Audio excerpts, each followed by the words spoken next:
พี่น้อยเนาะอันนั้นก็จะเป็นว่าเถียงหน้าเพิ่นพี่น้อยท่วมไปเลยครึ่งเลยเนาะยังเหลือแต่ครึ่งนึงสถานการณ์ตอนนี้ที่ว่าน้ำท่วมหนักพี่น้อยเนาะอยู่เมืองจำพรแขวงสะวรรณเขตเนาะทางไปทางเมืองชนผ่านบ้านตะเลวพี่น้อยเนาะกำลังเอาเรือมารับพี่น้อยเนาะการสัญจรไปมาก็ถือว่า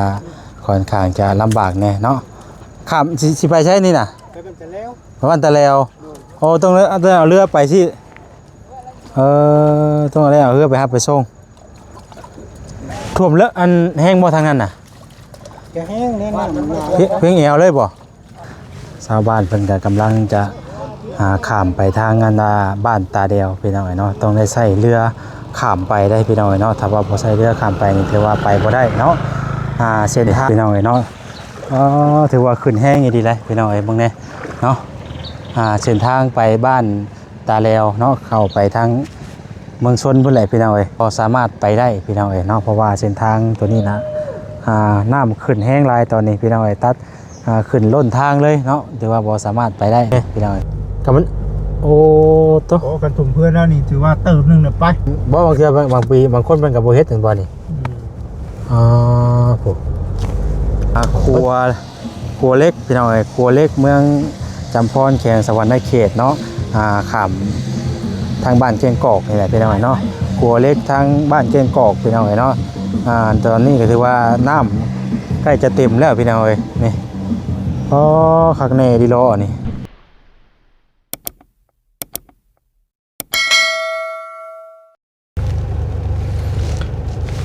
พี่น้องเนาะเปิดภาพเปิดคลิปมาเมื่อนี้รถ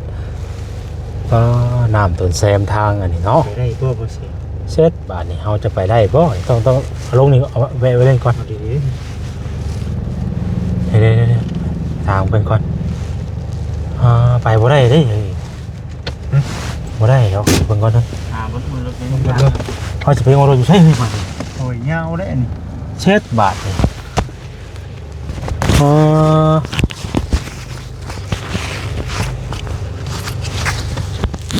เป็นยังไงเนาะลงไปเบิ่งก่อน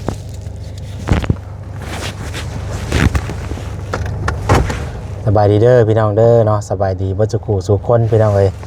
พอๆกับซ่องเบาแสนบ้านเฮาอีกแล้วเนาะพอดีมื้อนี้เดินทางมาทางเมืองจำพรพี่น้องเอ้ยแขวงสะวรรณเขตเนาะอยู่ทางแก่งกอกพี่แหละพี่น้องเอ้ยเส้นทางไปบ้านทางบ้านตะแลวเนาะเขาหาเมืองชนเส้นทางบ้านตะแลวเขาหาเมืองชนพี่น้องเอ้ยเนาะแถวทางไปบ้านตะแลวเขาไปหาทางเมืองชนนี่สิไปบ่ได้เรือมาฮับเด้ไปเที่ยวบ่เบิ่งก่อนมึงแน่พี่น้องเอ้ยเนาะอันนี้จากหน้าทางได้นี่เนาะจากหน้าทางกับหน้ากับหน้าทางกับมันว่าแคมทางพี่น้องเอ้ยเนาะน้ำพอดีเจือกันเด้นี่โตเป็นเมืองน้ำเบิ่นเลยอันนี้เนาะเซตบาทนี่ไปได้บ่นี่พี่น้องเอ้ยเนาะพักแน่ดีแล้วนี่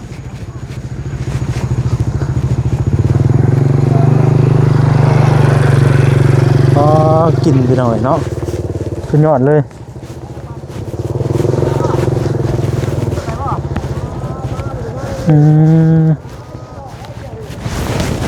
เขายืมเขาไปส่งเพื่อนรถท้ายเขาไม่เรียกใครแล้วปลาถ่วมมาเลยนี่เนาะนี่พี่น้องเอ้ยมึงเนี่ย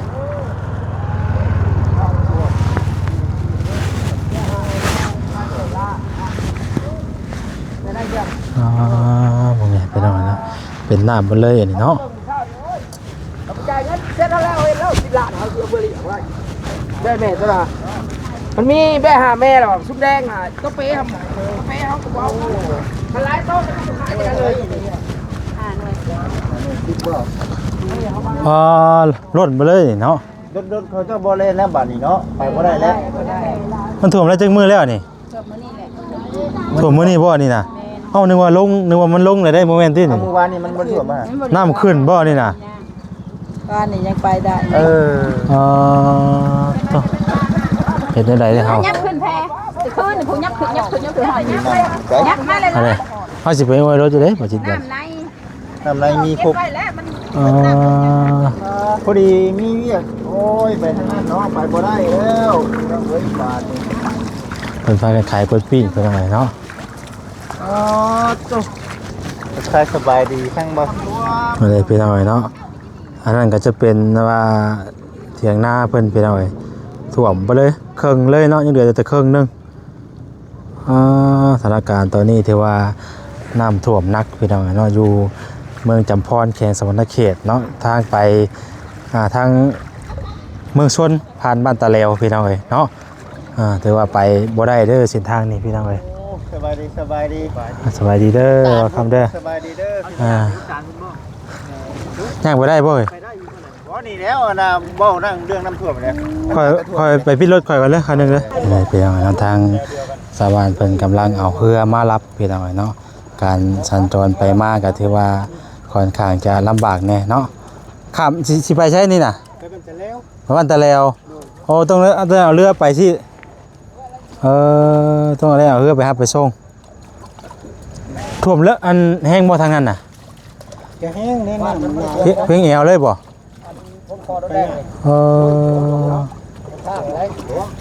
ว่ามัน ขนาดว่าไปบ้านตะแล้วได้นี่พี่น้องเนาะเพิ่นสิไปบ้านตะแล้วก็ยังได้อันเอาเรือไปพี่น้องเอ้ย จมหลังเลยป่ะ ตัวเพิ่นกำลังจะสิเอารถ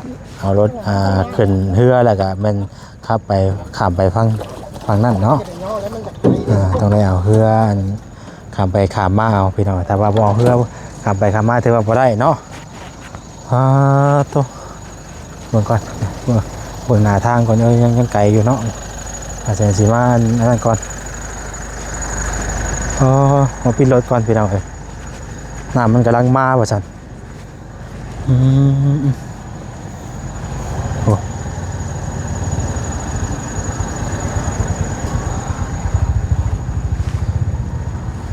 ้พี่น้องเนาะพอดีทางบอแซนถอยรถมาจอดไว้หมองนี่พี่น้องเอ้ยมันให้มันไกลจากน้ำเลยเนาะแถวนั้นพี่จอดแซมน้ำเลยพี่น้องเอ้ยโธ่เนาะเอาพี่น้องเอ้ยเบิ่งบรรยากาศน้ำกันไปเนาะมื้อนี้ก็มาอัปเดตสถานการณ์น้ำท่วมเนาะ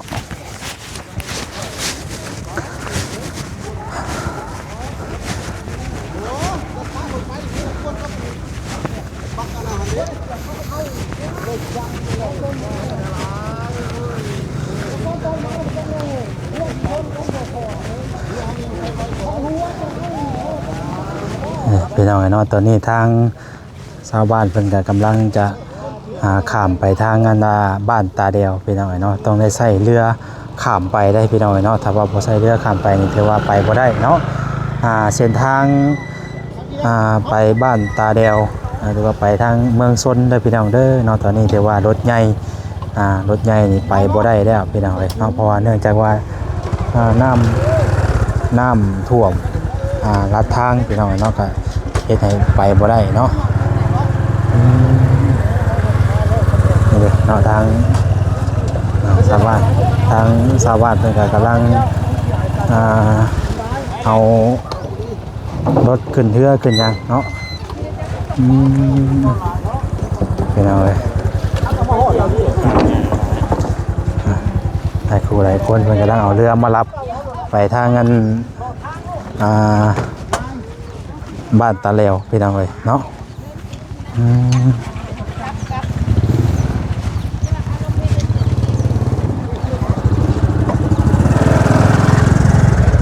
บรรยากาศพี่น้องเลยมันเอาเรือมารับกันไปโธ่ จะมาเฮ็ดเสื้อแดงๆแบบจังน้ำมานี่ กล้วยก่อน แล้วบ่ชิดคือกล้วยบ่ ก่อนได้ เดี๋ยวฮะ เป็นยังไง อยู่ในรอบ5-6 ปี ทอด5ปี อันนี้ไหน 6ปีเนาะ2019หั่นล่ะน้อยเอง2019 อันนี้ยังน้อยกว่าเพิ่นว่า น้อยกว่า น้อยกว่าแม่นบ่ เคยท่วมหนักกว่านี้อีก อีกประมาณ1 เมตรกว่าพุ่นแล้ว แถวตาแนวได้ซะบ่ดอก เนาะเคยท่วมหนักกว่านี้อีกว่าซั่นพี่น้องเอ้ยเนาะ ว่าเฮืออยู่ไส นี่ ตูบเยี่ยมไปน้ำบ่น้ำไปน้ำครับเจ้าบิว แก้วอยู่นะ เจ้าบิวครับ ไปไปหน่อยเนาะเดี๋ยว แบบเนาะ ขาดูสุดยอดไปยังนี่ พี่น้องเนาะถือว่าขึ้นแห้งดีเลยพี่น้องเบิ่งแน่เนาะเส้นทางไปบ้านตาแลวเนาะเข้าไปทางเมืองชนพุ่นแหละพี่น้องเนาะเส้นทางไปบ้านตาแลวหรือว่าเข้าทางเมืองชนเนาะไปทางเมืองชนตอนนี้บ่สามารถไปได้พี่น้องเนาะเพราะว่าเส้นทางตัวนี้นะน้ำขึ้นแห้งหลายตอนนี้พี่น้องตัดขึ้นล้นทางเลยเนาะถือว่าบ่สามารถไปได้นี่พี่น้องมีหลายคนฮู้บ่เนาะเส้นทางตัวนี้พี่น้องที่ว่ามีกกตาลอยู่ในถนนนี่นะพี่น้องเนาะจะบ่สามารถไปได้พี่น้องโตพี่น้องเนาะมึงแน่ถือว่าท่วมหนักเลยพี่น้องนี่แถวนี้เนาะเขาน้ำจำปาเพราะแห้งแล้วพี่น้องเนาะเขตนี่โตเอาจังไดก็เป็นกำลังใจให้เพิ่นสู้ๆเด้อเนาะถือว่าบ่สามารถข้ามไปได้พี่น้องเนาะไปใช่พี่น้องทางเฮาก็จะถอยกลับก่อนบัดนี้เนาะโอ้ไปบ่ได้เลยพี่น้องเนาะมันต้องเลยกลับอย่างเดียวนะเพิ่นกำลังพากันไป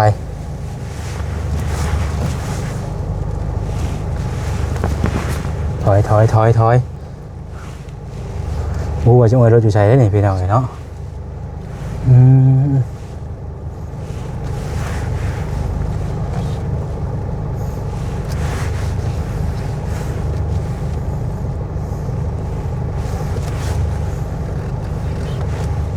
รถตลาดกับมาลายพี่น้องมาอั่งกันอยู่นี่บ้านนี่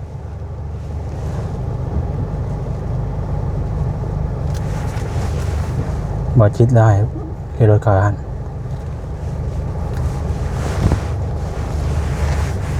ใช่เพราะอะไรบ่จิตฮะ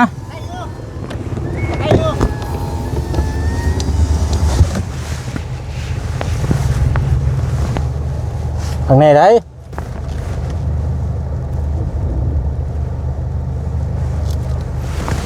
มันบ่มืดลงบ่มันสิบ่มืดลงบ่เอาดีๆได้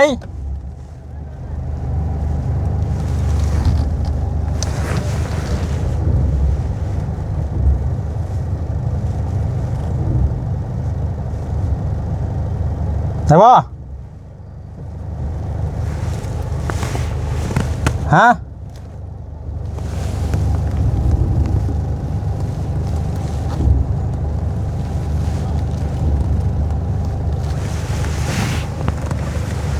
ได้ป่ะ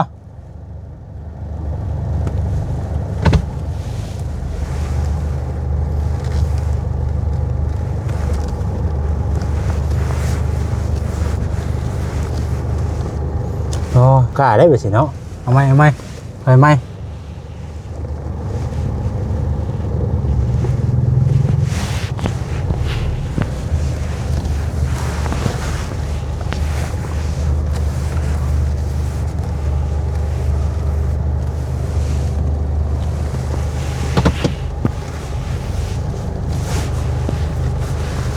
เฮ้ยนะ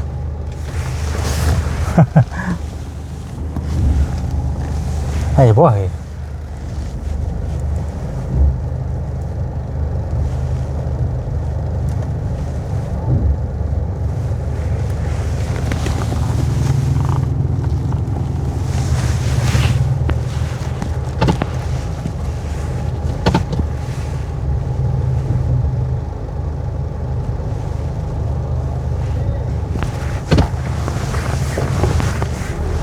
โอ้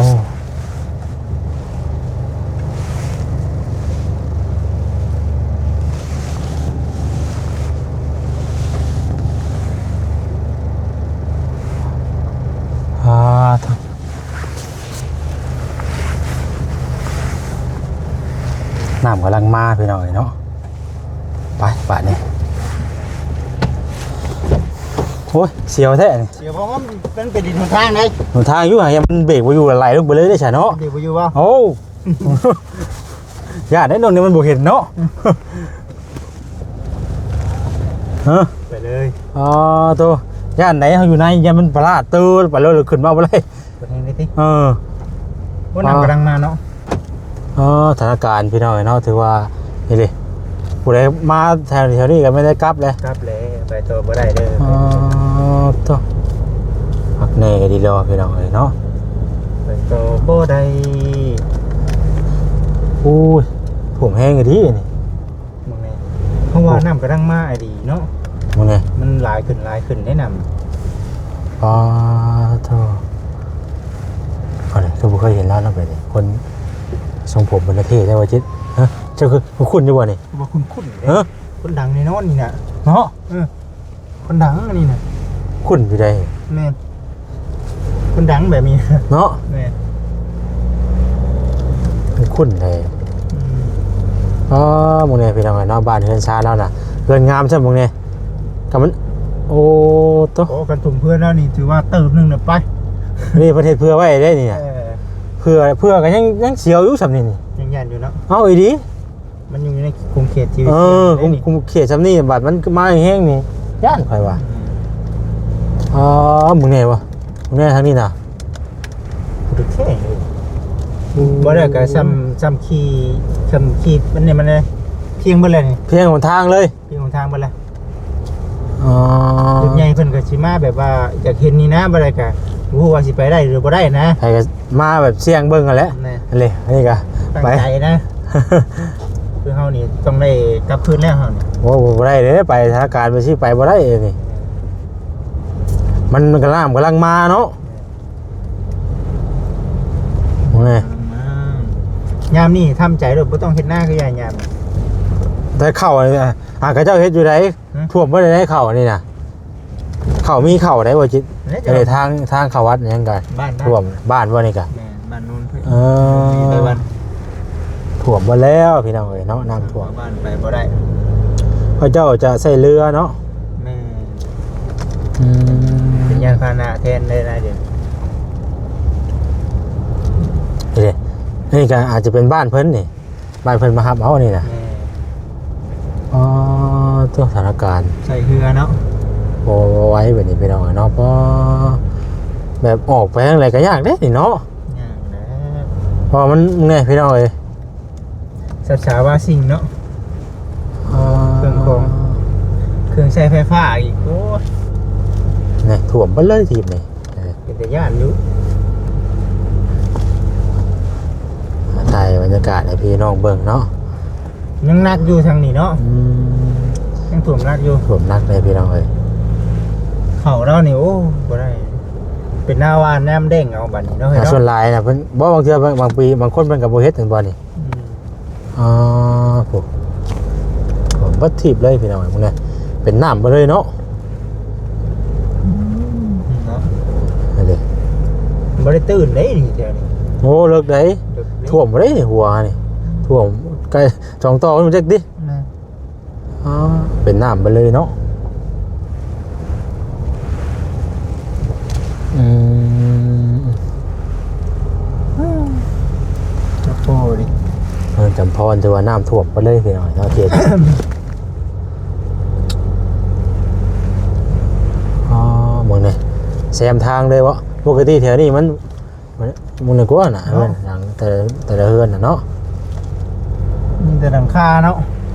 อยู่เดินบ่ได้พี่น้องเนาะยันว่า แต่มันมาเนาะ แนะนำมานี่เด้ทางนี้กะอันน่ะไปแคมทางกับอย่างนี้ท่วมไปเลยอ๋อต้อง จะหาแนวขังกับบ่ได้เนาะ ต้องหาแนวต้องยกขึ้นไว้ที่สูงนะมันบอกว่าในรอบ6 ปีว่าซั่น บ่แล้วก็แต่ปีกายนี่ก็บ่ได้ท่วมขนาดนี้ได้ปีกายนี่ก็ซ้ำนี่แล้วเฮามันบ่ได้ขนาดนี้เนาะว่าสิเฮาก็กลายมาอยู่ปีกายเนาะอันนี้มันแบบท่วมแห้งอีดิ เด้ เอาล่ะมึงไงพี่น้องเอ้ย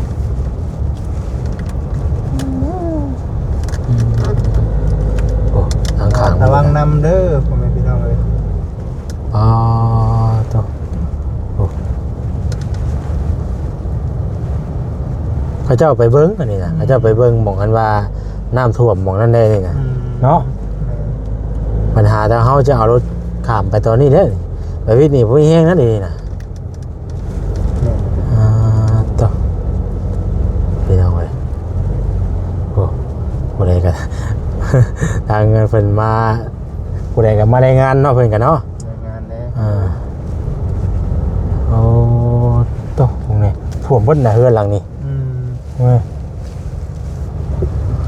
น้ำท่วมนักแล้วทางนี้ คนเครื่องคนกองไว้ที่สูงหมดเลยไปกันนะโอ้ยบ่สาเหตุที่มันจะท่วมนี่คือเฮาอยู่ใกล้เซเนาะเพิ่นอยู่ใกล้เซพี่น้องเอ้ย แล้วใกล้ไปรับแล้ว ใกล้แม่น้ำใกล้เซก็เลยท่วมบ้านเรือนซานแถวนี้ก็ท่วมหมดเลย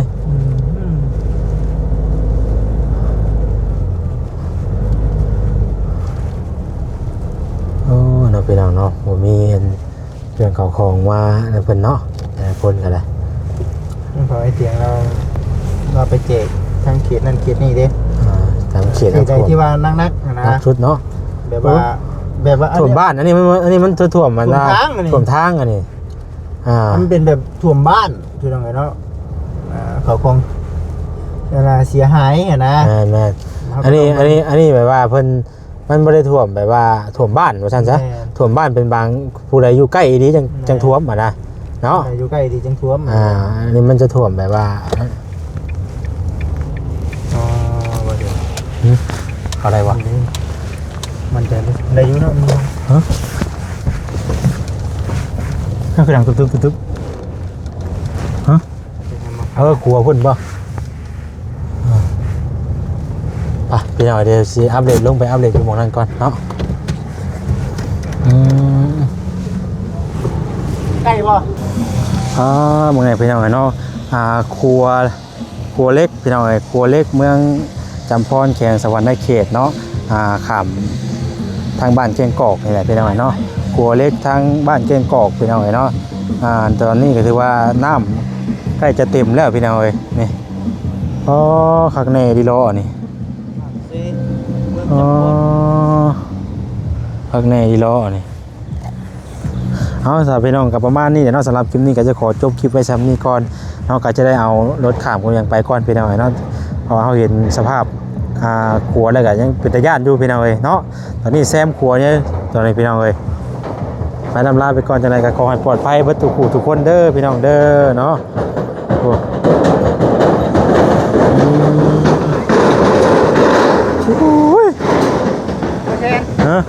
น้ำมันยุ่งเลยได้แหละบอก